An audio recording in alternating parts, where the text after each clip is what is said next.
দাগি প্রসঙ্গে বলতে গেলে যদি আমি এসবিএফ আলফাই নিয়ে কথা বলি বা শাকিলকে নিয়ে কথা বলি, সে আমার বন্ধু মানুষ, আমার প্রথম ছবির অর্থদাতা, সে প্রডিউস করেছে। ঝগড়া প্রচন্ড করি আমি, এটাকে মানুষ ঝগড়া বলে বা বাহাস বলে হয়তো বা, বাট আমি আসলে এটাকে ঝগড়া বলি না, আমি বলি হচ্ছে আমি আসলে কনভিন্স হতে চাই, নিজেকে কনভিন্স করতে চাই। সেটা অনেকের কাছে তর্ক বা বিতর্ক বা ঝগড়া মনে হতে পারে, বাট আমার কাছে মনে হয় যে বোঝাপড়া।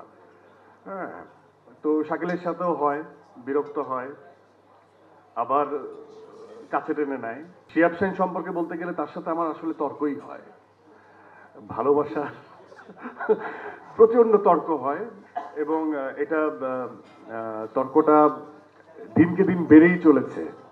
হ্যাঁ, তা আমি খুব পজিটিভলি নেই, কারণ দিনের শেষে আমরা আবার মিলে যাই।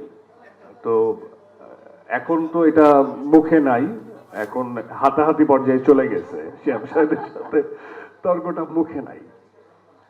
তো সে তার, আমি তাকে, আমার সবচেয়ে বড় ভালো লাগে যে একজন মানুষের, আমার কাকার বয়সী, আমি তাকে কাক্কু ডাকি, তার বয়স হয়েছে কিন্তু সে আসলে ভাবনার দিক থেকে অনেক আধুনিক।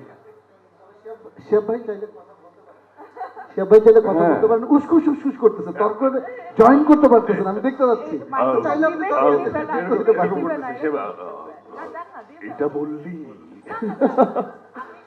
আমি একটু দেখতে চাই, আপনার কথা শুনতে চাই। আচ্ছা, বইলো আমি শেষ করে নিই, নাহলে খেয়েই হারাই ফেলবো।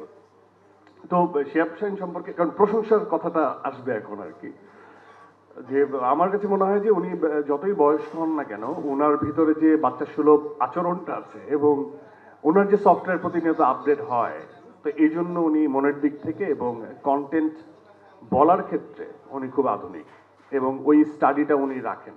এটা যদি আমি বলি শুধু স্ক্রিপ্টিং বা চিত্রনাট্য না, মিউজিক সেন্স তার খুব ভালো এবং সব কিছুর ক্ষেত্রেই।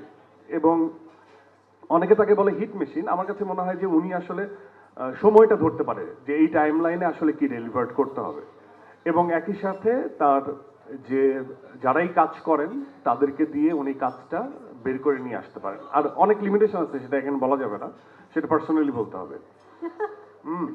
তো সোফার উনি আমাকে অ্যাজ এ পারফর্মার অনেক